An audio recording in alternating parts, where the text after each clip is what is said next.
How's it going, guys? I assume you can hear me. I know I have this thing pretty loud, so yeah. Let's go ahead and lower this.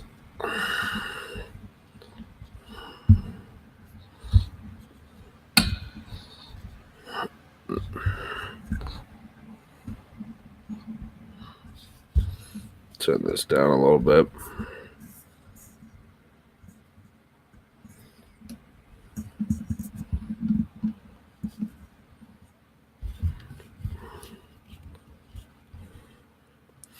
All right, so let's look here quick.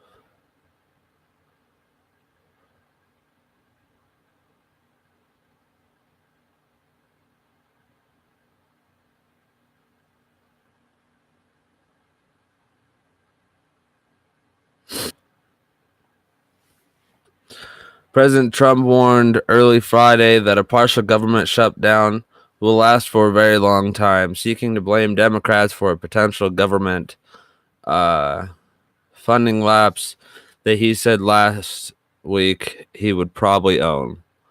Um, he goes to say if enough Dems, as in Democrats, don't vote, it will be a Democrat shutdown. Mr. Trump wrote on Twitter, House Republicans were great yesterday. Okay. I'm not going to read that whole thing.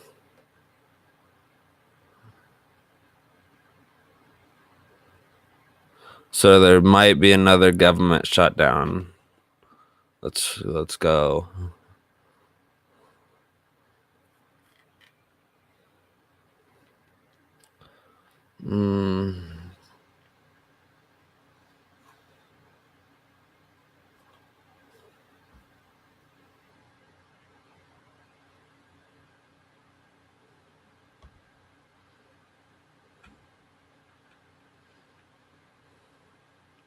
I know recently there was a it's not even on here.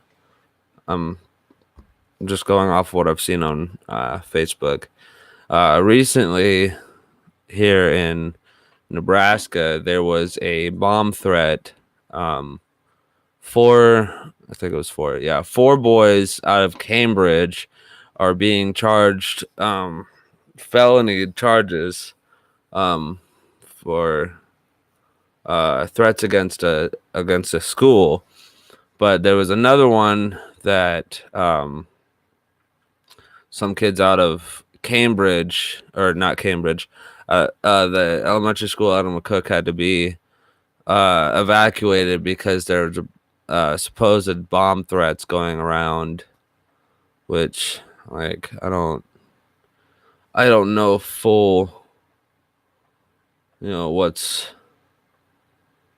up with that. And Apple News never shows what's going on anywhere outside of big places. It's stupid. This surgical robot promises a quicker recovery. Trying to take everyone's jobs.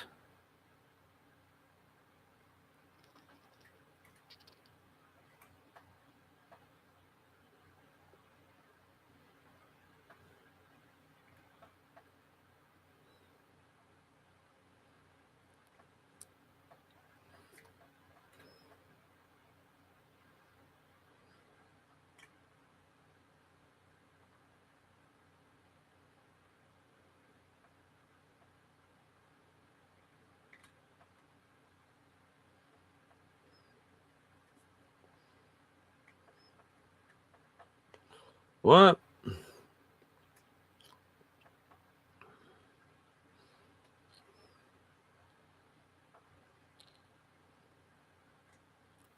Gonna read the. I'm gonna go ahead and read this quick, so you guys can hear what it says on here.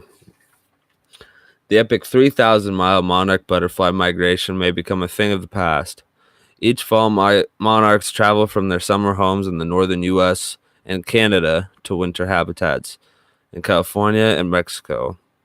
With the 2018 Western Monarch Thanksgiving count found that the number of West Coast monarchs spending the winter in California had plunged to only 20,456 butterflies, a drop of 86% since last year.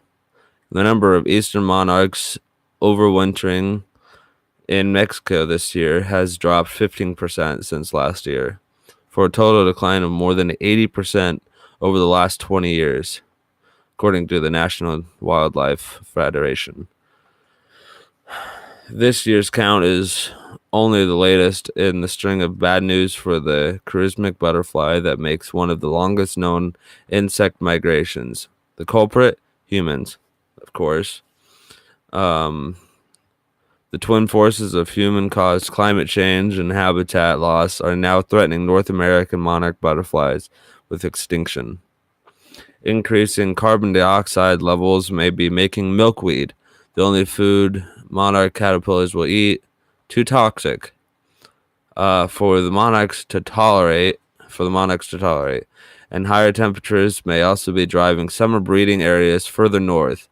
That means the monarchs' migration routes will get longer and therefore more difficult. Wow. A lot of environmental threats can pile up on top of each other, says University of Wisconsin entomologist and director of UW Arboretum.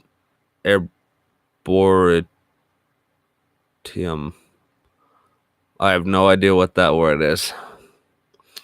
And the consequence can be hard to predict. Although monarchs teeter on the edge of an extinction tipping point in which the numbers drop too low for the species to recover, scientists like Oberhauser say all is not yet lost. Creating new monarch habitat by planting native milkweed species may provide crucial fuel and rest stops for the traveling butterflies, as will taking more action to address climate change.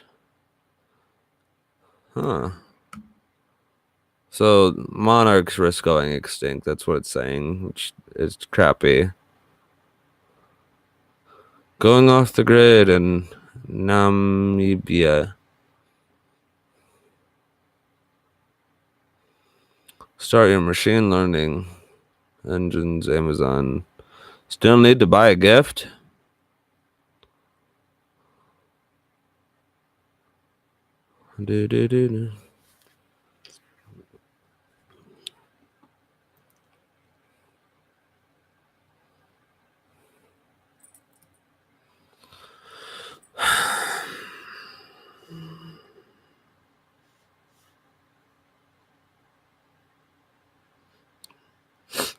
Oh, here we go.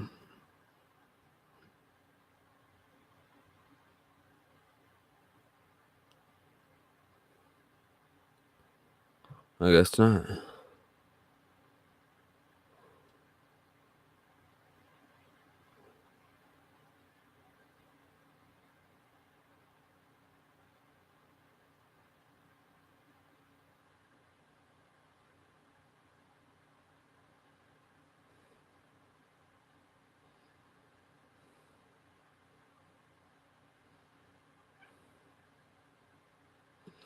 Curious to see what that is. It says, woman loses multiple limbs and is fighting for her life after contracting toxic shock syndrome. An Indiana woman is clinging to life after falling ill with toxic shock syndrome. Within just a few days, Anna Norquist went from being a perfectly healthy 30-year-old with a passion for gymnastics to a patient at Methodist Hospital with a number of limb amputations. It all happened on December 14th.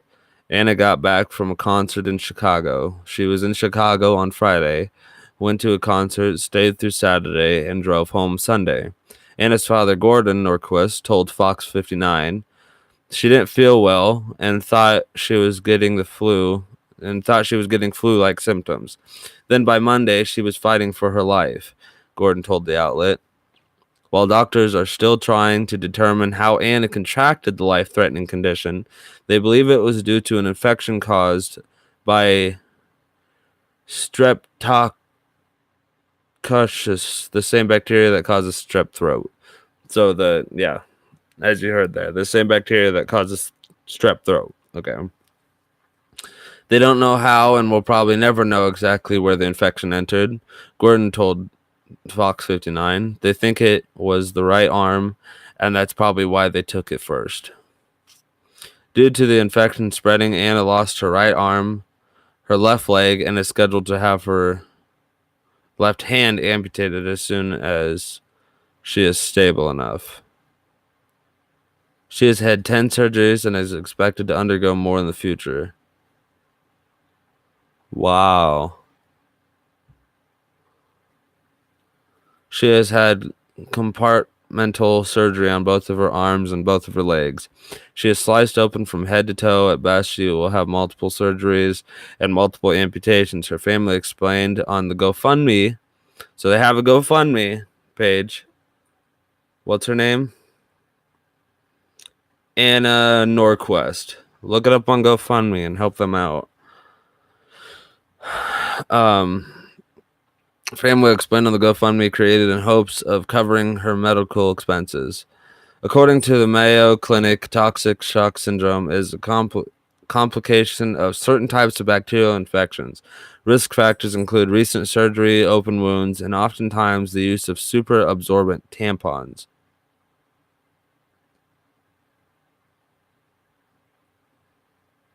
What? Despite Anna's rapidly declining health, her family is remaining hopeful that she will someday make a full recovery. She's a beautiful person. She has a fighting spirit, Gordon explained to Fox 59. None of the doctors expected her to survive, and she is remarkable. This is going to be a shock for her and a real adjustment, Gordon continued. Anna's brother Patrick Norquist also opened up about his sister's condition, saying it has been devastating. Yeah.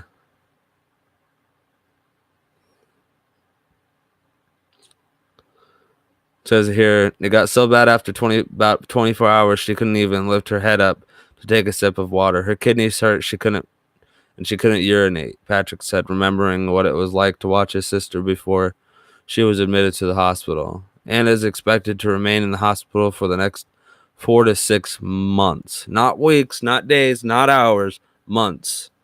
That's horrible. Wow.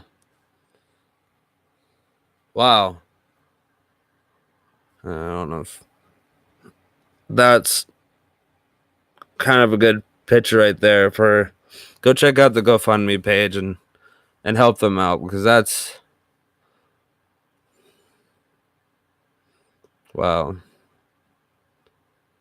To have your life just dead stop like that. You got to think that's hard for anybody, right? Sorry if that was loud. Like I said, you got to think that's hard for anybody. I mean, how would you feel if one day you have everything, like, you doing what you love, and then the next it just stops,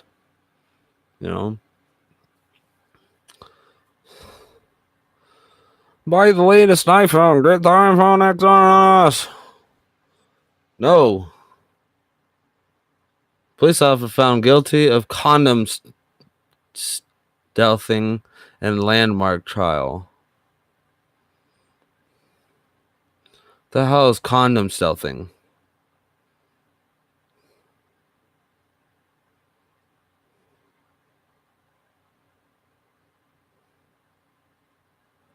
Oh, okay. Says a German police officer has been found guilty of sexual assault for removing a condom during sexual intercourse without the consent of his partner.